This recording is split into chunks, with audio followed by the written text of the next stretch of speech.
আজকের বিষয়টি হলো বাস্তুজাগ, যেটি সম্পর্কে আমরা প্রায় সবাই জানি, আবার অনেকে জানিও না। অনেক জায়গায় কথিত আছে এবং অনেক গুরুজনরা, প্রাজ্ঞ ব্যক্তিরা বলে থাকেন যে বাস্তুজাগ এমন এক পূজা পদ্ধতি যা অনুষ্ঠান করা মাত্রই বাড়ির মধ্যে, বাস্তুর মধ্যে থাকা যে কোনো প্রকারের দোষ উপশম হওয়া সম্ভব, সবটাই কেটে যায়। বিষয়টা ঠিক হলেও পুরোটা সত্যি না। কারণ আমরা শাস্ত্রের যে মূল ব্যাখ্যা, যে গূঢ় ব্যাখ্যা, সেই ব্যাখ্যায় প্রবেশই করতে পারি।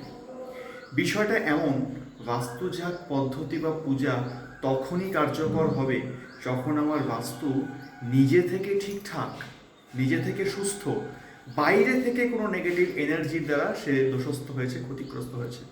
তখনই কিন্তু আমরা বাস্তুজাগের মাধ্যম দিয়ে সেই ফল অবশ্যই পেতে পারি।